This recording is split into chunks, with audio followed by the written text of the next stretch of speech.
Buenas tardes. Buenas tardes. Buenas tardes, doctora. ¿Podemos empezar? Veo que solamente hay menos de 10 de sus compañeros, o 20. No. ¿Han tenido algún examen? ¿Tienen algún examen, alguna clase que se ha retrasado? ¿Sí? Doctora, me han avisado de que hay un grupo que está todavía en seminario de medicina legal, Ah, pero ya ya se ves. van a unir. Son aproximadamente 20 personas. Ya, pero ni siquiera llegan a los 70. Ustedes dirán, porque yo quiero terminar hoy día y he dicho que voy a terminar hoy día para que ustedes tengan libre para hacer la parte se llama, de investigación formativa que está pendiente y que me el día de la presentación. ¿Sí? ¿Qué dicen? Esperamos 5 minutos porque voy a hacer desastres y voy a hacer gestión ambiental. Sí, doctora, esperamos 5 minutos. Ahorita yo igual he puesto un mensaje en el Perfecto. grupo general. Ya, yo lo voy a dejar ahí, no voy a apagar ni el audio. Me dice ya, doctor, y empezamos. Mil disculpas que yo no he estado con ustedes, pero la verdad, después de la última clase, terminé esa clase. No sé cómo con usted ya me sentí un poco mal. Decía, qué raro que tengo. Me agarró, no sé si es un resfrío, no sé qué fue lo que me dio, pero me tiró a la cama. Recién me estoy, digamos, recuperando, recién hoy día he ido a la universidad, bueno, porque he estado tirada en la cama, no sé, hasta ahora no sé qué fue lo que...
Creo que ahora sí podemos empezar, ¿verdad?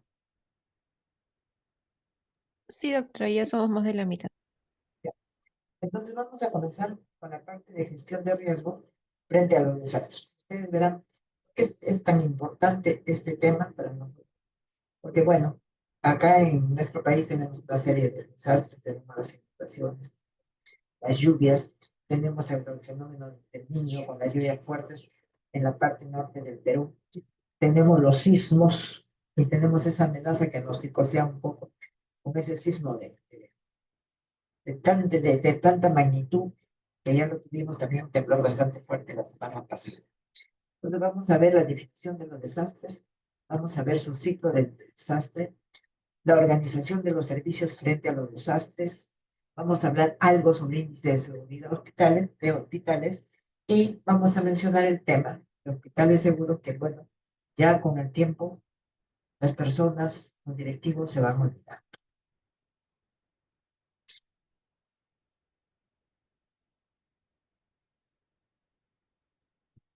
Decimos, la efectividad y la oportunidad de nuestras intervenciones en crisis depende en gran medida de nuestro grado de conocimiento. Yo creo que es obvio, se entiende bastante bien, si acá, ¿no? Y prácticamente nosotros no conocemos, entonces no vamos a poder, no vamos a poder hacer que no haya desgracias, que no haya pérdidas humanas, que no se vea, porque no conocemos, digo, ¿qué es un sismo? ¿Cuándo hay un sismo? No sabemos de un fenómeno del niño es periódico, solamente en la costa, ¿verdad? Por eso dice, la efectividad y oportunidad de nuestras intervenciones en crisis dependen en gran medida de nuestro grado de conocimiento.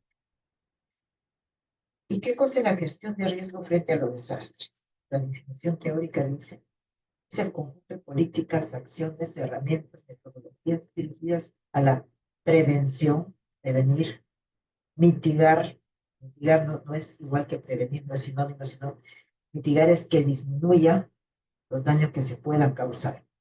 Y finalmente, la preparación para la respuesta. ¿Qué cosa es lo que debemos hacer después que ha ocurrido, ya sea el sismo o sea las inundaciones? Que bueno, esto es forma crónica, diferente a lo sismo que es agudo, ¿no? Y que no sabemos cuándo va a haber un sismo. Y todas estas acciones de prevención, mitigación, preparación para la respuesta están orientadas a la reducción de los riesgos originados por los desastres. ¿Qué es un evento adverso? Estamos hablando de evento adverso, por lo tanto debemos definirlo. Y decimos que es la alteración de las personas, economía, los sistemas sociales, el medio ambiente, causados por sucesos naturales, un terremoto, una lluvia intensa, o generados por la actividad humana. ¿Generado por la actividad humana qué cosa? Un desplazamiento, por ejemplo, de esas marchas famosas que hay, ¿no? y que pueden, y que pueden hacer peligrar la vida de las personas. O puede ser la combinación de ambos que demandan una respuesta inmediata de la comunidad afectada, sea lo natural o sea lo provocado por el hombre.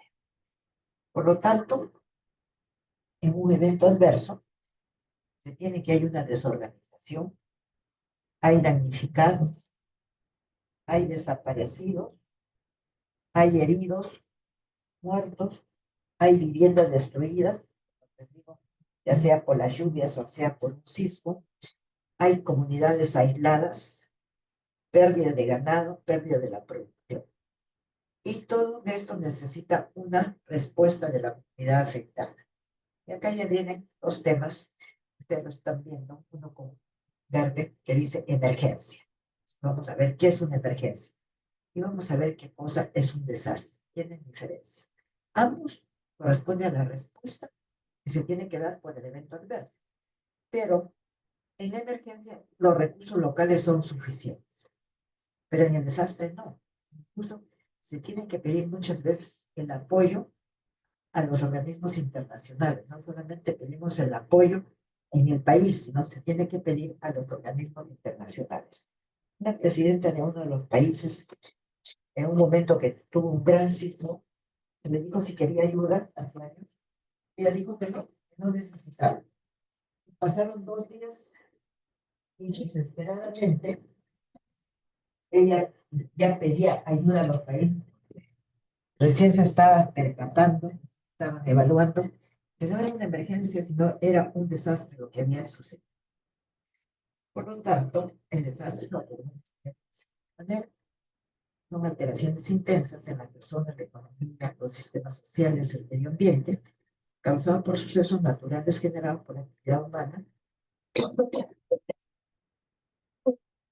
o la combinación de ambos que superan la capacidad de respuesta de la comunidad afectada. Lo más importante es el último párrafo. En el desastre se supera la capacidad de respuesta. En la emergencia no se supera esa capacidad de respuesta.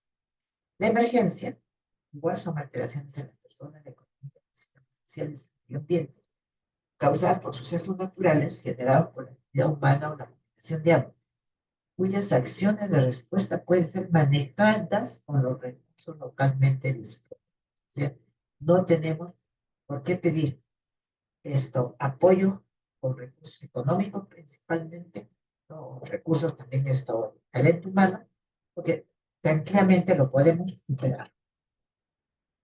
En el ciclo de los desastres tenemos fases, que son el antes, el durante y el después. Y tenemos etapas en cada una de las fases. En el antes, ¿qué tiene que haber? Tiene que haber prevención, tiene que haber mitigación, tiene que haber preparación. En el durante es la respuesta. El sismo ocurre, es la respuesta. Y después de eso tiene que haber la rehabilitación y la reconstrucción. Entonces, son las tres fases en el ciclo de los desastres y cada una de esas fases, como ustedes bien tienen sus etapas. En la fase del antes, ¿qué es la prevención? El conjunto de medidas para impedir o evitar que eventos causen desastres, sinónimo protección. Esto para un fenómeno de año hace años, ¿qué cosas se tuvo que hacer? En los establecimientos de primer nivel de atención, norte principalmente Tumbes, Piura, inclinar los techos y poner desagües de vías viales. Porque los techos, ustedes saben, en la costa no tienen por qué ser nada, son techos planos. Si son techos planos y hay una lluvia intensa, ¿qué cosa pasa? Los techos se forman como si fueran verdaderas piscinas. En la mitigación, dice, es el conjunto de medidas para modificar determinadas circunstancias que signifique una reducción de riesgo. Lo que ustedes están viendo ahí, por ejemplo, ese techo que ya lo han inclinado en un puesto de salud del norte.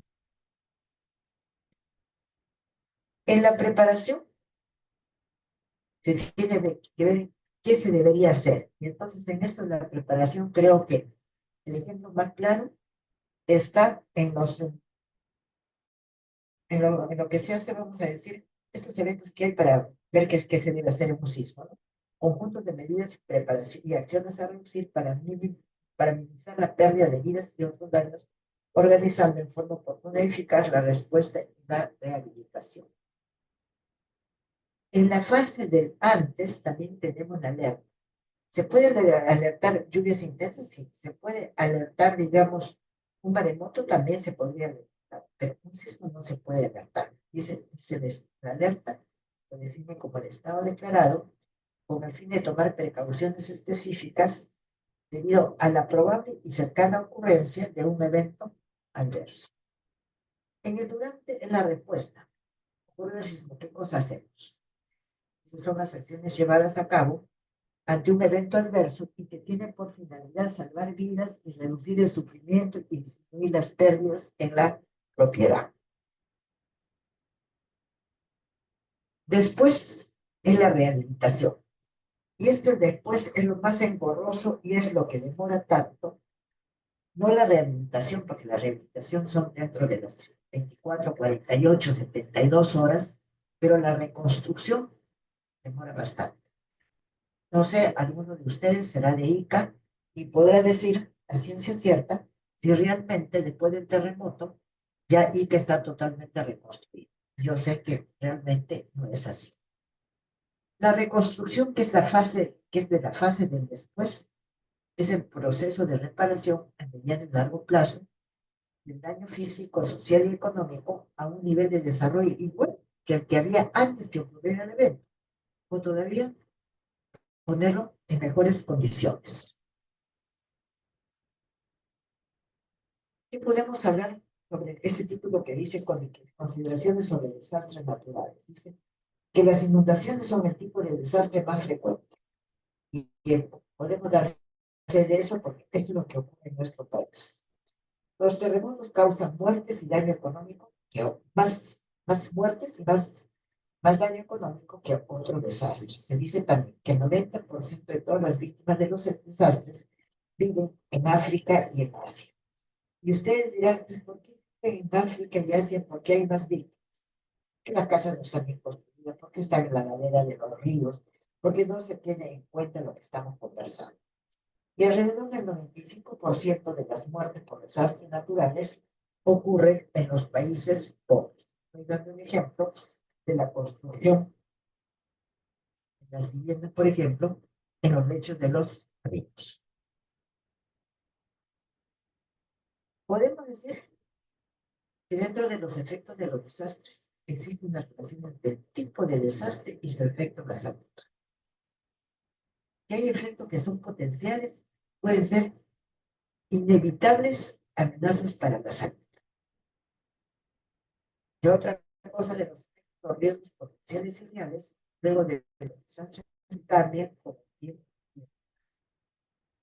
Las necesidades de alimento, albergue y atención primaria de salud no son totales. Y eso es un verdadero problema. Y entonces acá quiero decir algo que sí lo vengo diciendo años, ojalá pueda ver lo que esto se ha realizado, que trabajemos conjuntamente con los nutricionistas. ¿Por qué? Porque siempre mandan, por ejemplo, alimentos y mandan, por decirles, atún, latas de atún, latas de atún, latas de atún a un sitio que sea costa, por ejemplo, clima es cálido, que hay agua o hay muy poca agua. Entonces, ¿cómo la persona se va a alimentar con atún si eso le va a dar más sed?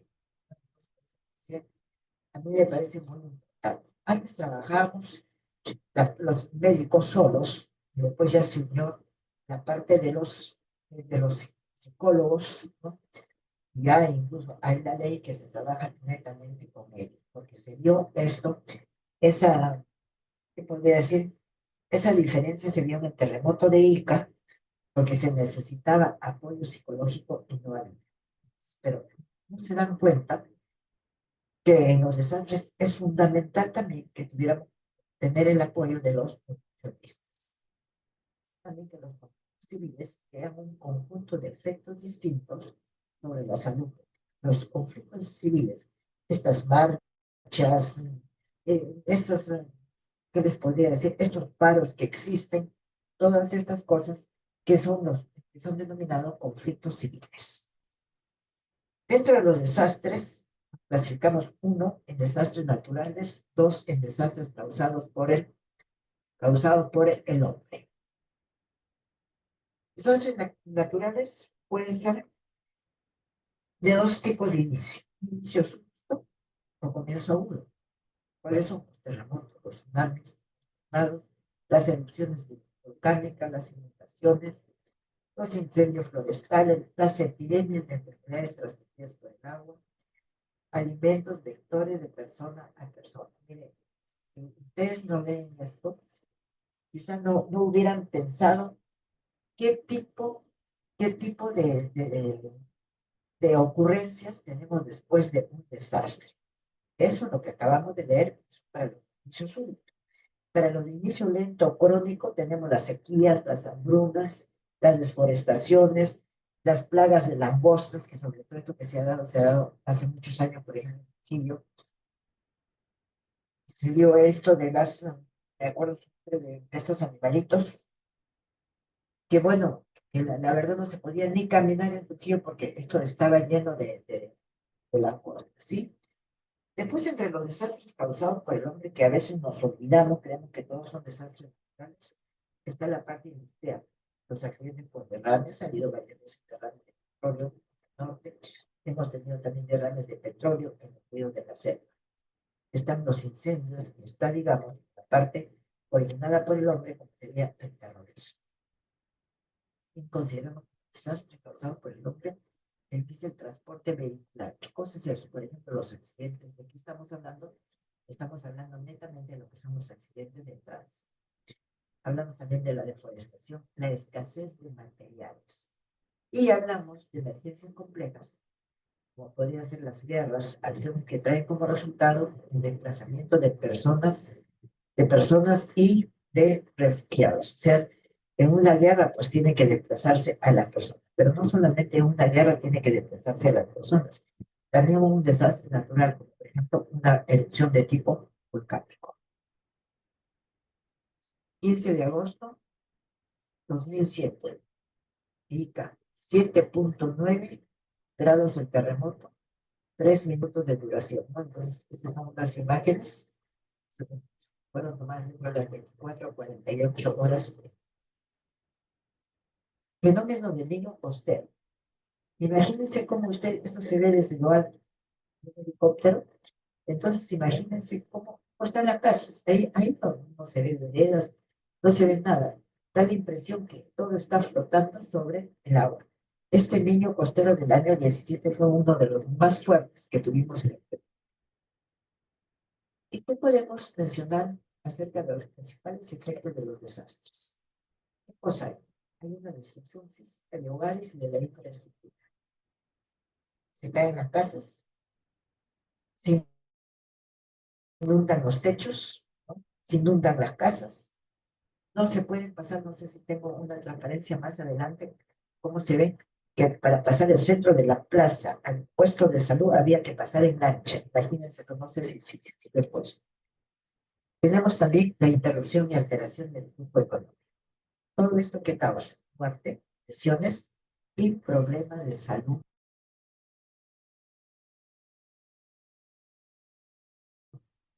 Entonces, a raíz de que trabajar el tema de salud mental en los desastres. ¿Qué otra cosa se produce? Declinación del bienestar y condiciones de crecimiento económico.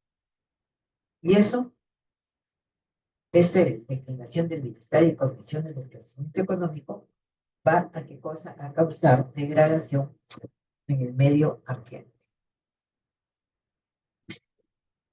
¿Alguna pregunta hasta acá?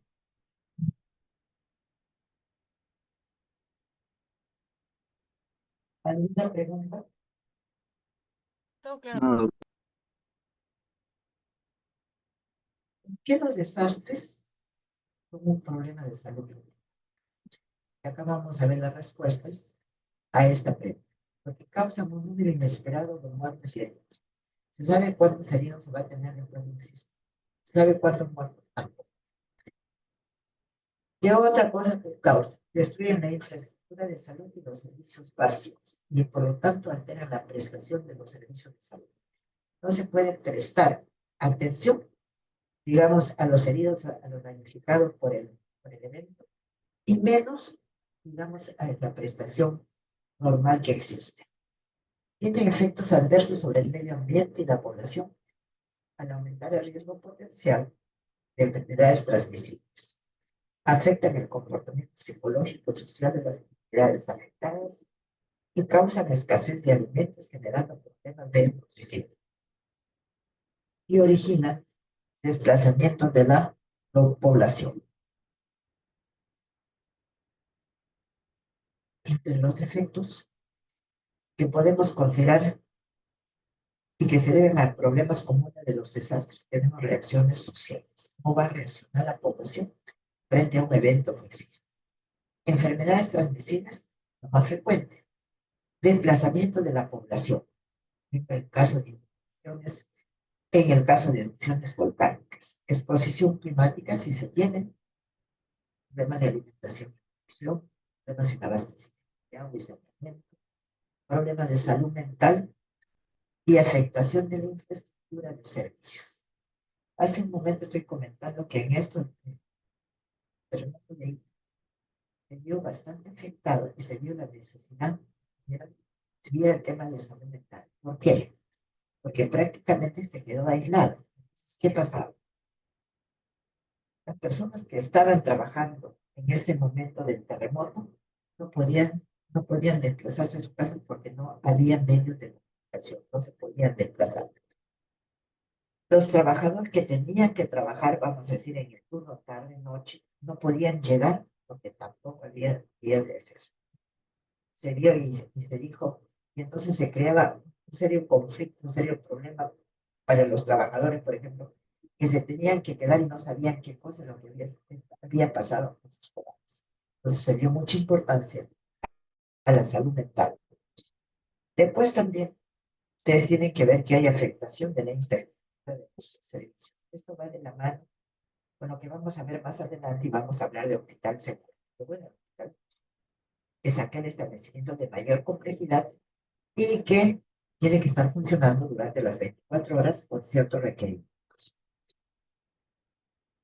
Los hospitales son especialmente vulnerables a los desastres.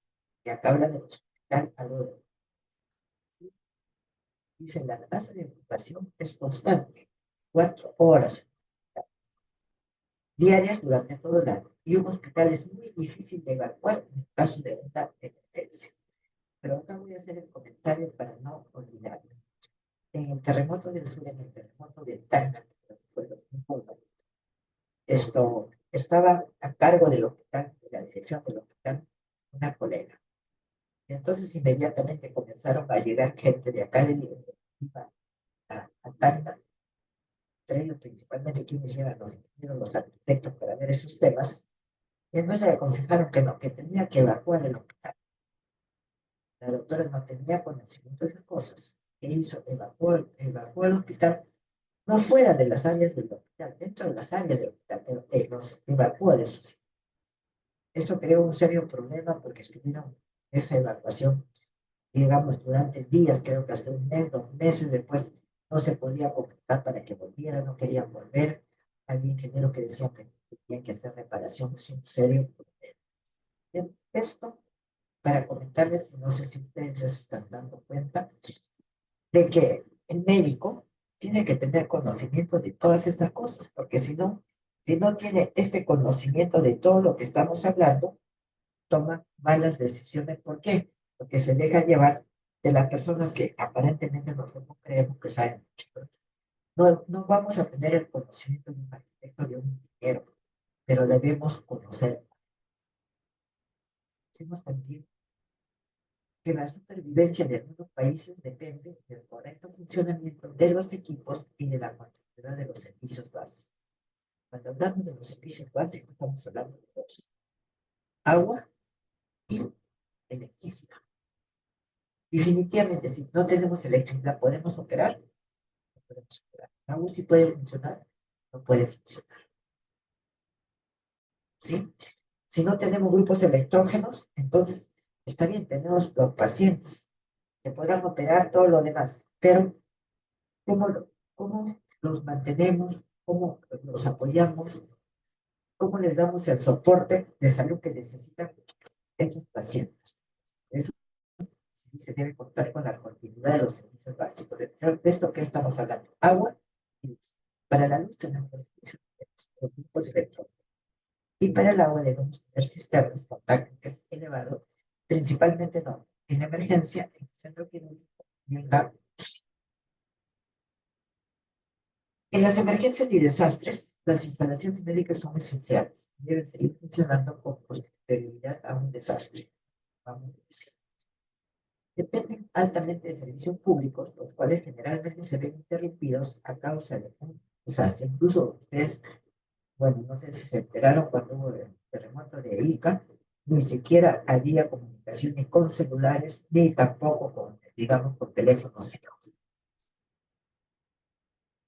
Efectos también de los desastres en los servicios de salud incrementan la demanda de la atención en los establecimientos. Entonces, no es la demanda que tenemos comúnmente, sino que a esa demanda común se agrega lo de las personas que han sido afectados.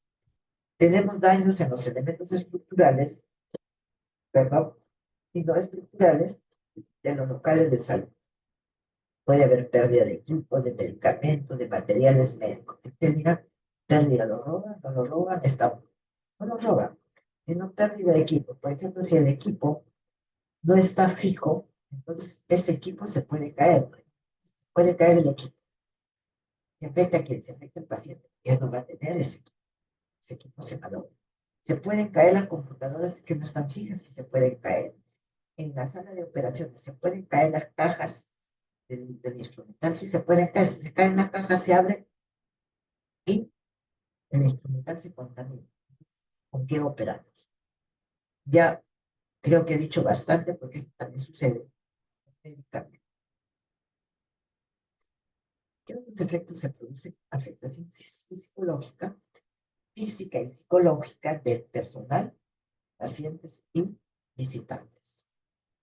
¿Qué más? Alteración en las comunicaciones, también hemos hablado.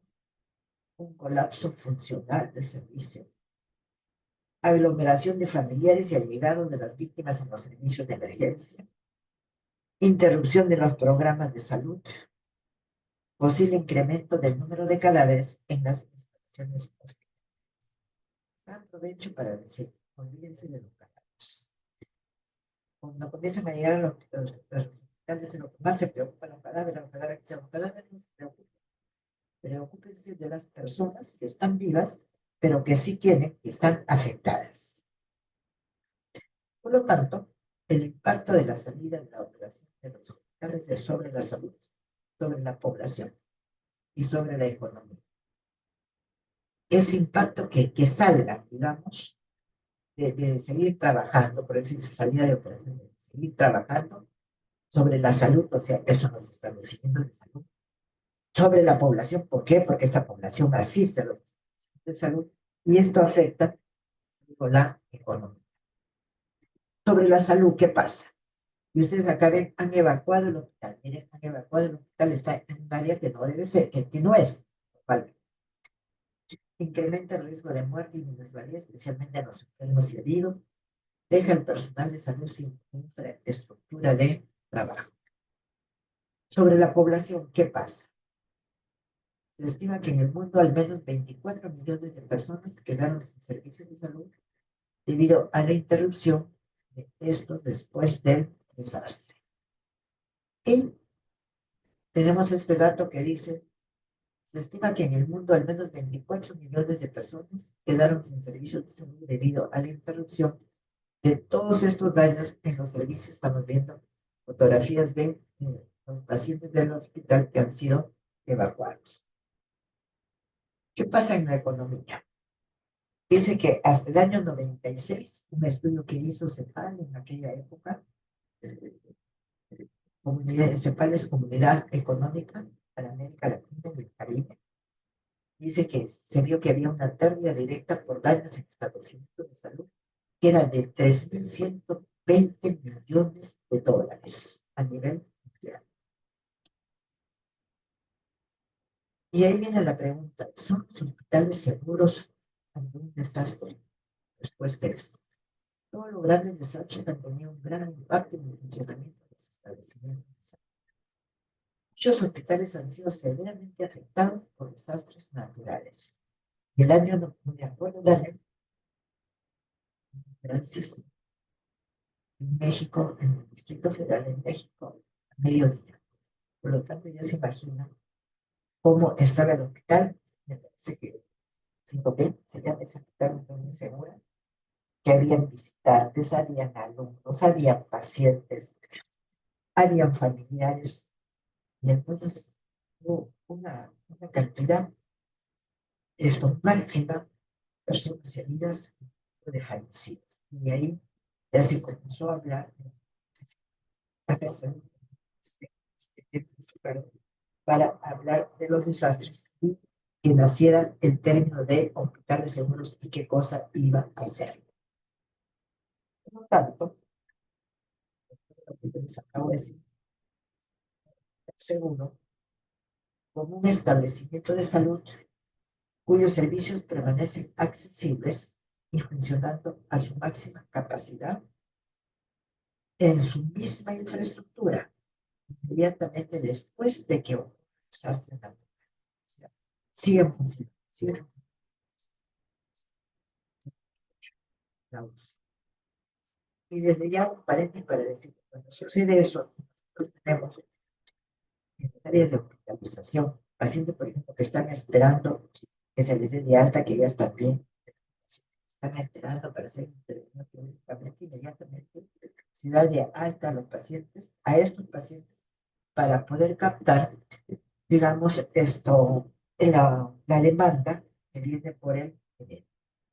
Por lo tanto, dice, el término abarca a todos los establecimientos de salud, cualquiera que sea su nivel de complejidad, pero siempre pensando en el hospital, porque un centro de salud atiende 24 horas, bien difícil.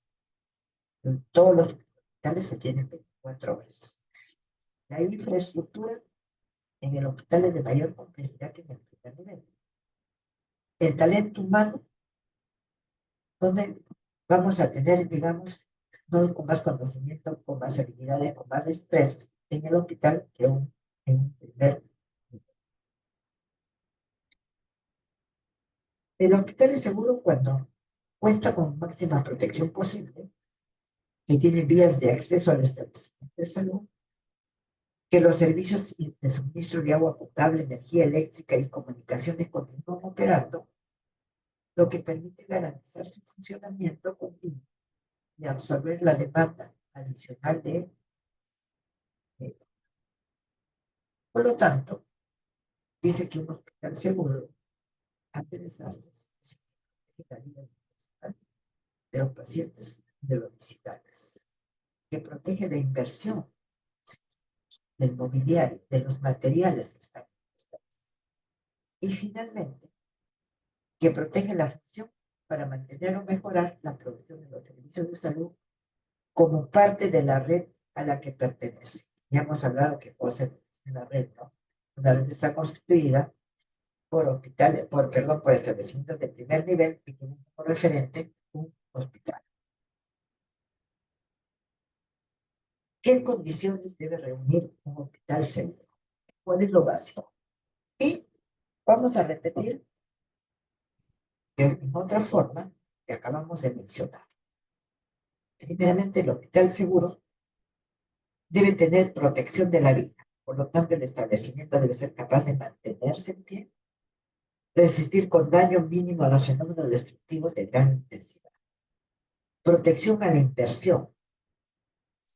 Vamos a decir que no se afecte, que no se vaya a caer, por ejemplo, el techo de la emergencia, que no vaya a haber una inundación.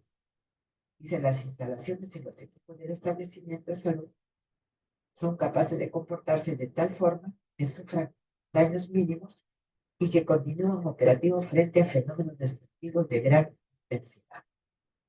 Y finalmente, ya hemos hablado de la protección de la vida, de la protección de la inversión. Hay que proteger la función. Tiene que seguir trabajando ese hospital.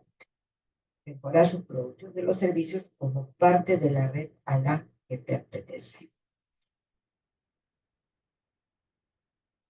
¿Y acá qué pasó en el Perú? Dice, en el Perú, en el marco de la reunión del ministro de Salud de Latinoamérica y del Caribe, en 45 reunión del Consejo Directivo de la OPS-OMS, el Perú asumió el compromiso de implementar en su red de servicios de salud la Política Nacional de Hospital Seguro, posteriormente aprobada por CAPRADE, que es el Comité Andino de Prevención y Atención de Desastres. Se lo asumió. Se hicieron el diagnóstico casi del 100% de hospitales de salud y de un 90% de hospitales de MIS. Se tuvo millones de soles. ¿Para qué? Para mejorar la infraestructura física de los hospitales que necesitan. ¿Se gastaron? No, se quedó ahí. ¿Se mejoraron las infraestructuras para hacer los hospitales seguros? No, como les digo, el salud prácticamente tuvo el 99% de este estudio. MINSA tuvo menos, pero no bajaba del 90%. ¿Qué quiero decir con esto? No estoy mencionando ningún nombre, pero sí estoy diciendo. Vuelvo a lo que dije cuando estábamos iniciando la clase. Si la persona no conoce, no sabe qué importancia le puede dar. Creo que se me entiende. Muchos directores, ¿qué es un hospital seguro? ¿Qué vamos a hacer si hay un terremoto que se cayó? ¿Qué vamos a hacer?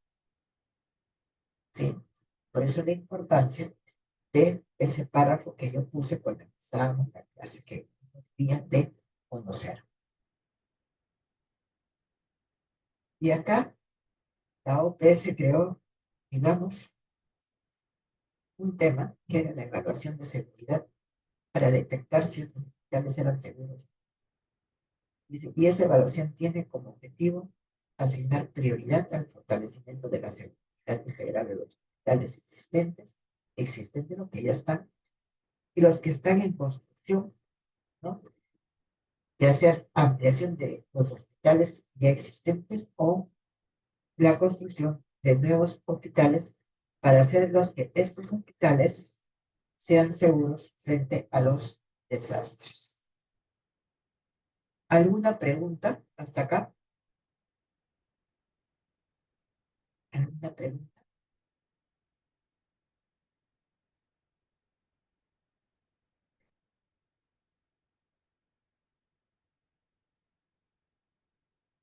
Espero, espero que me hayan entendido. Es un tema muy importante de mi vida. No me equivoco, no me equivoco.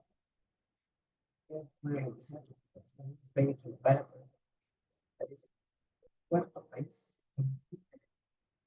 que tenemos mayor riesgo frente a problemas de desastres. Y yo les hablaba que la OPS creó, digamos, un tema denominado Índice de Seguridad Hospitalaria. ¿Cómo evaluar si los hospitales eran seguros o no eran seguros?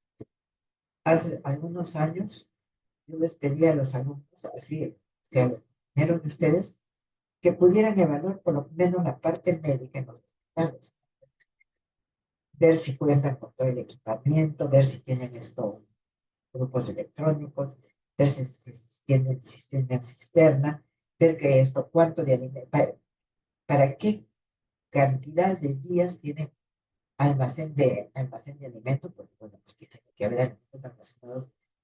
Que pónganse que existe, se desarrolla un sismo, no quiero decir de ese grado que están diciendo, entonces, y no hay alimentos en el hospital, imaginen lo que pasaría. Y la OPS define que el índice de seguridad hospitalaria es una herramienta de evaluación rápida, confiable y de bajo costo que proporciona una idea inmediata de la probabilidad de que un establecimiento continúe funcionando en casos de desastres. Esto se hace cuando no ha ocurrido el desastre. Entonces, esto ya nos da una idea. A, B, C. Entonces, A quiere decir que ese hospital no va a continuar no, funcionando si hay un desastre. B podría continuar y C sí va a continuar. Dice que este índice de seguridad hospitalaria, por lo tanto, no reemplaza los detallados y costosos estudios de vulnerabilidad técnicos. Que se hace estudios de vulnerabilidad de los hospitales y sin embargo, debido a que este índice de seguridad hospitalaria es barato. Un minutito, por favor. ¿Sí?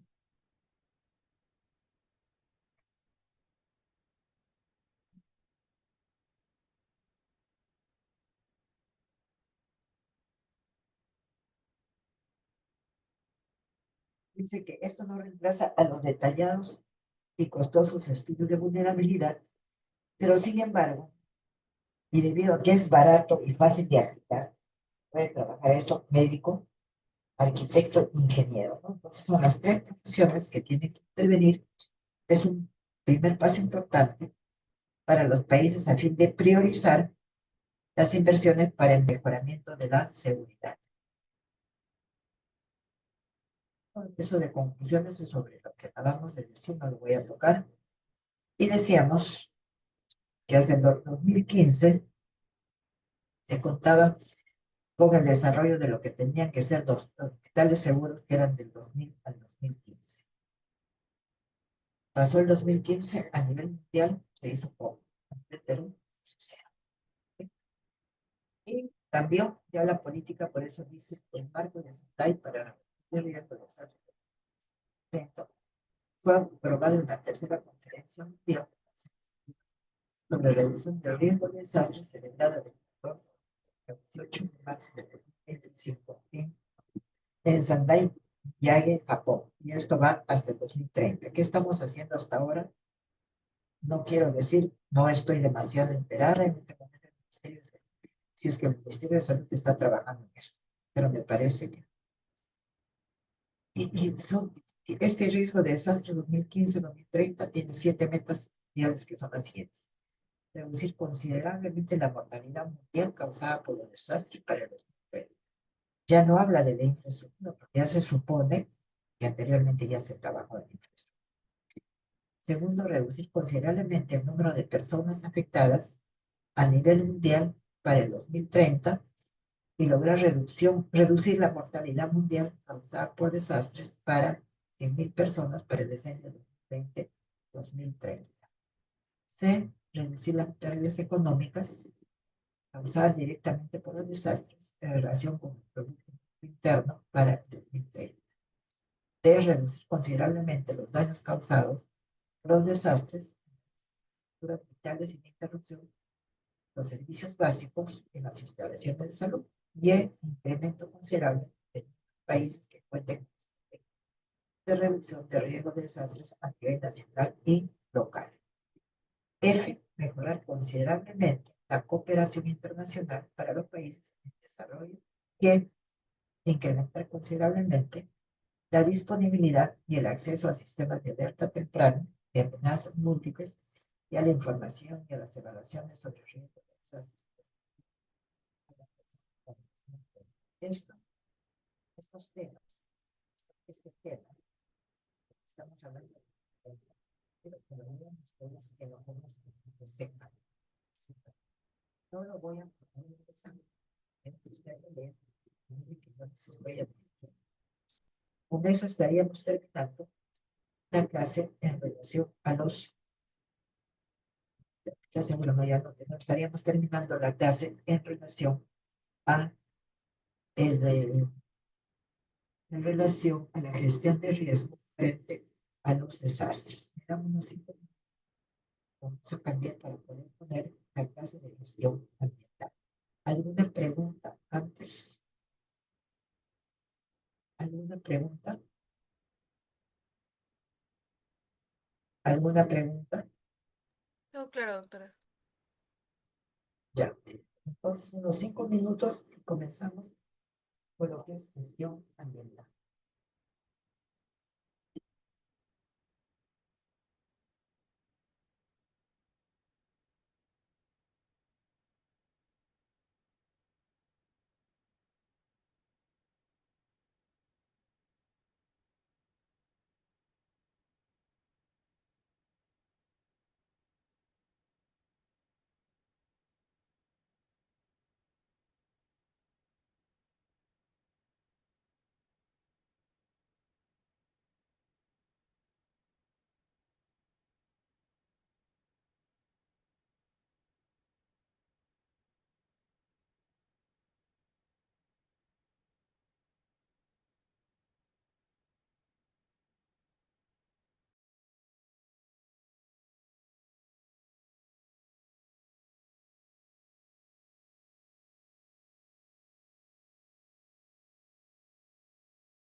Bueno, continuamos con lo que dijimos, gestión ambiental.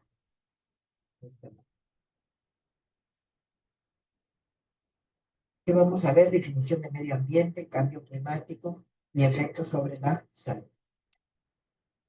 Medio ambiente lo se define como en la Conferencia de Naciones Unidas en Estocolmo, se definió como el conjunto medio ambiente, como físico, químico y sociales capaces de causar efectos directos e indirectos en un plazo corto o largo sobre los seres vivos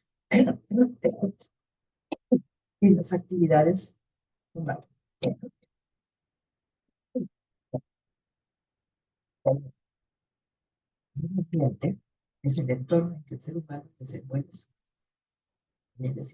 Es un sistema constituido por factores naturales, culturales, sociales, interrelacionados entre sí que condicionan la vida del ser humano, a la vez que constantemente son modificados y condicionados por este. ¿Cuáles son las funciones del medio ambiente?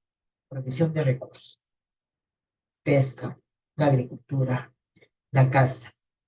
Proporcionan utilidad directamente en forma de disfrute estético y bienestar espiritual. Pero también el medio ambiente es el receptor de desechos. Y si es el receptor de desechos, imagínense todo lo negativo causan para la salud. Pensemos solamente en la Costa Verde y cómo van todos los desagües a desembocar. Ya podemos pensar qué cosa es lo que se da. Cambio climático es el cambio que se da en el clima causado de forma directa o indirecta por la actividad de los seres humanos que provoca modificaciones en la capa de gases que rodea a la Tierra y que se unen a los cambios que se dan de forma natural. Cambio climático es un problema grave que sufre el medio ambiente en la actualidad y cada vez hay más inundaciones, más olas de calor, más sequía, más cambio, un tremendo cambio climático. Eso es lo que va causando enfermedades. Miren, estamos en invierno, unos días que creo que teníamos una temperatura de 11, 12, 13 grados. Ayer un sol y calor, por lo menos hoy ha hecho sol, pero no hemos tenido 21, 23 grados que hemos tenido en el primer día que hizo el sol. Entonces, todo eso repercute sobre la salud de la población. Por lo tanto, el cambio climático se ha producido a lo largo de los años. El hombre ha ido alterando los ecosistemas locales y que, producto de todas esas alteraciones, se tiene esto, incremento en la población. ¿Y qué cosa es lo que origina el cambio climático? Lo origina el incremento de mucha población. Entonces, ya hemos hablado de las migraciones del centro del Perú hacia la costa, principalmente hacia el. Se produce mayor consumo de energía, intensidad de uso de la tierra, aumento de comercio, aumento de los viajes. Todo esto causa contaminación en el medio ambiente. Tenemos residuos, vertederos de basura, tecnología ineficaz. Por lo tanto, esto, humo de las fábricas, contaminación, ruidos, gases de los carros. Y el cambio climático viene a ser las actividades nacionales y otras. Han incrementado su concentración atmosférica y que hacen que aumente el efecto invernadero. Vamos a ver de qué se trata. Entre los gases de efecto invernadero se consideran el dióxido de carbono, el metano, el óxido nitroso. ¿Qué es el efecto invernadero? Es un proceso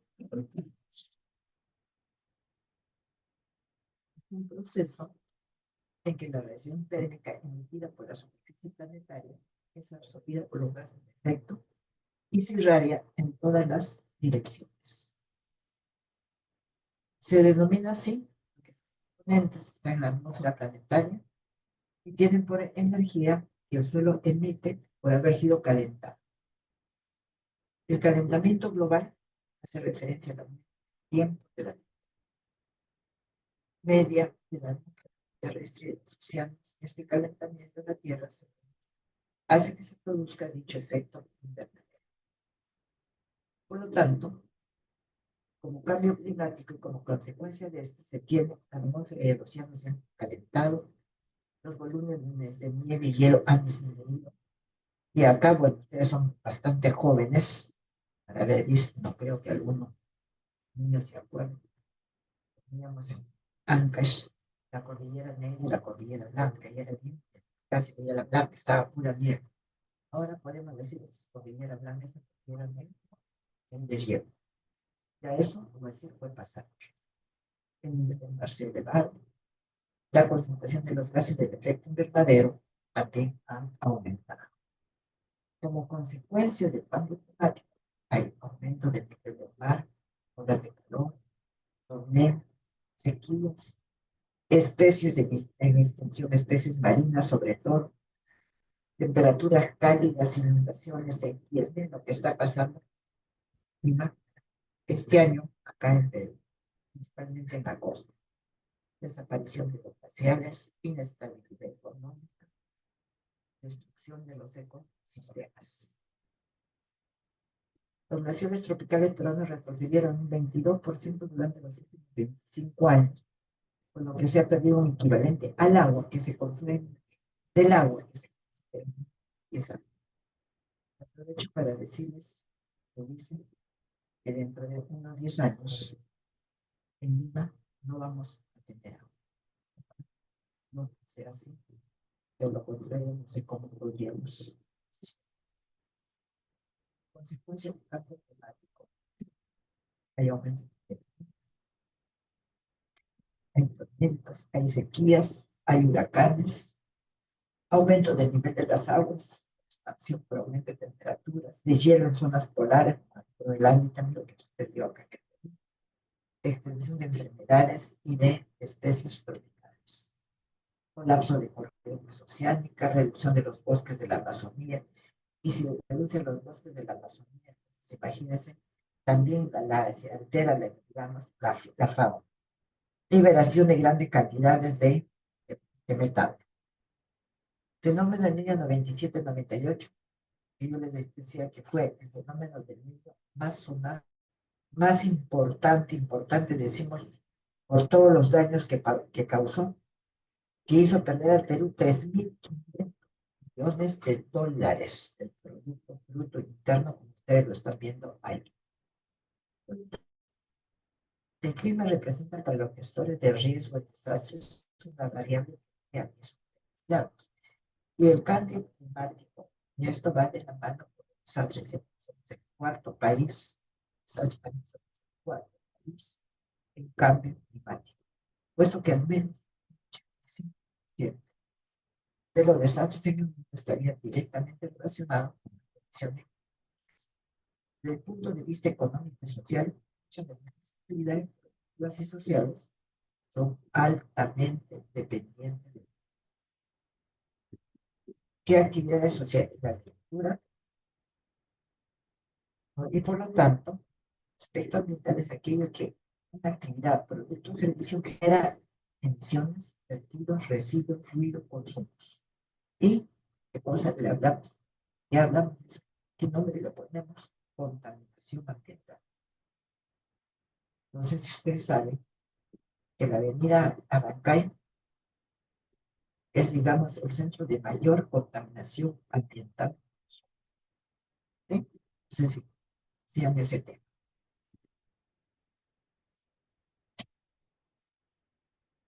El impacto ambiental se denomina la contaminación directa e indirecta que cualquier actividad humana provoca sin perder el campo de cultivo, basuras, de autopista, contaminación atmosférica, gran cantidad de carros, vertidos, ¿no? Esto hablamos también de naufragios, pérdida de crudo, de petróleo. Entonces, si saben, escuchar pérdidas de petróleo en el mar que han contaminado el mar, principalmente de la zona norte. Esto se da también frecuentemente en los ríos de la selva. Contaminación, dice, el vertido de residuos tan fuerte de impacto sobre la naturaleza que en ocasiones provoca tal contaminación de productos tóxicos en un ecosistema que causa graves daños a los seres vivos. Derrames de petróleo, entonces, derrames de petróleo no solo se mueren la cantidad de peces, aves, sino también otras especies de pequeña dimensión. Esto está sucediendo mucho en los ríos de la selva. Entonces, esto es lo que se debería tener en cuenta para organizar cómo eliminar estos residuos para que no sean contaminantes de las pilas. ¿Dónde botamos las pilas? Las botamos en la basura, ¿no? Debería ver con el tenedores propios cuáles son las pilas. Estos cambios, dice, producen de un día para otro, sino que se daña a largo periodo de tiempo que afecta tanto la está relacionado con el cambio climático, el calentamiento global, el aumento de las temperaturas. ¿Y qué nos interesa esto en salud? Este cuadrito simplemente que ustedes también. Investigamos medio ambiente y salud.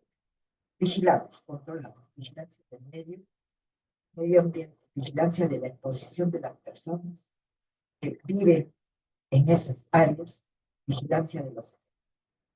Y como consecuencia de este estudio, de esta investigación y de esta vigilancia permanente que tenemos que hacer, tenemos que tomar decisiones para prevenir o disminuir los riesgos de la contaminación ambiental en la salud. Dice que hay destrucción de la capa de ozono. Si hay destrucción de la capa de ozono, existe ahora más cáncer de piel.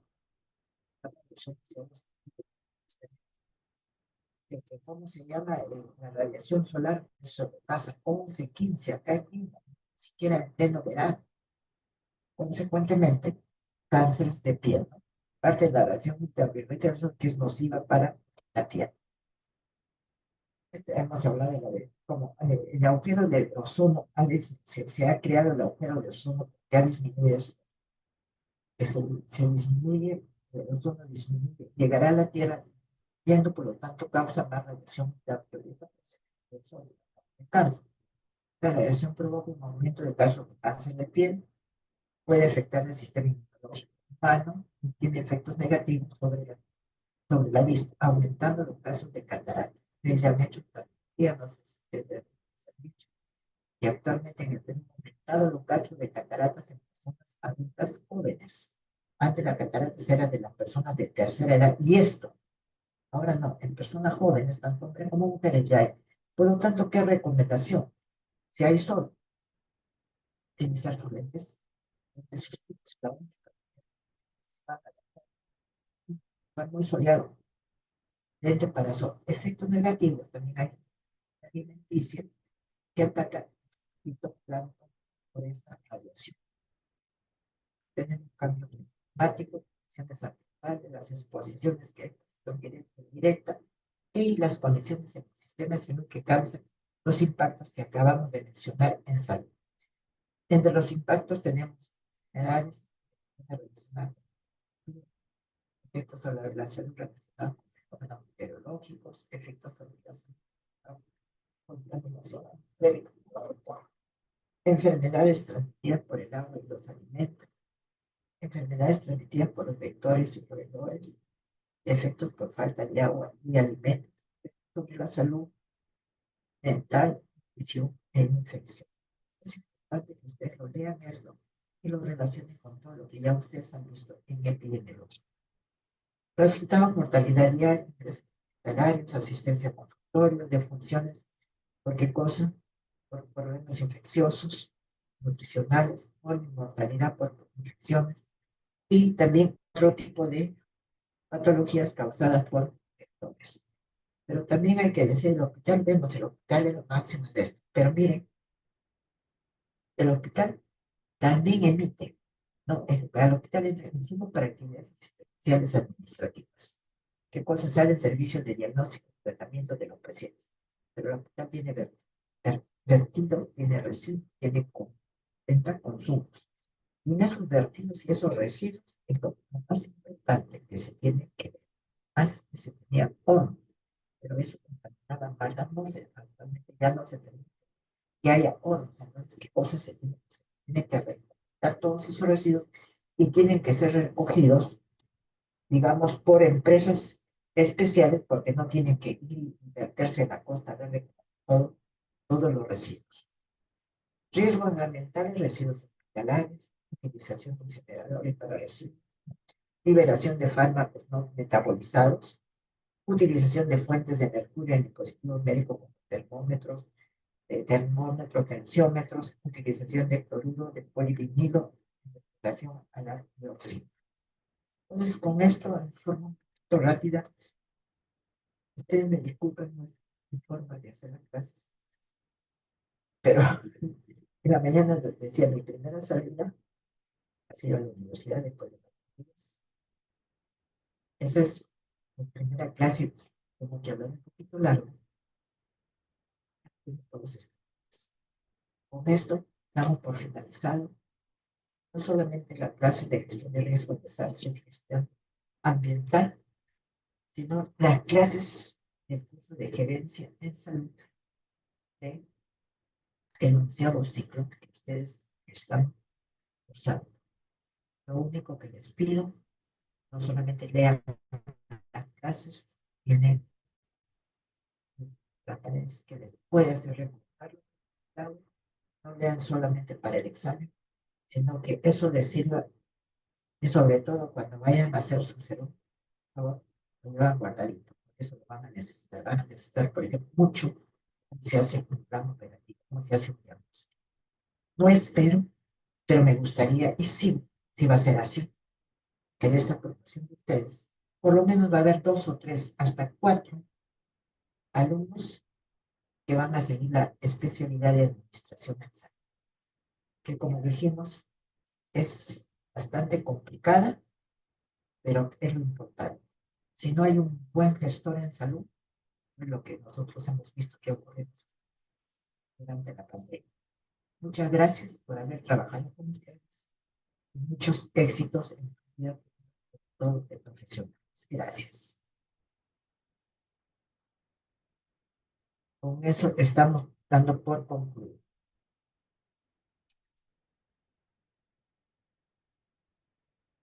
Licenciado.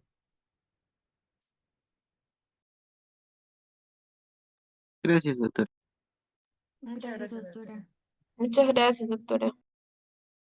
Gracias, doctor.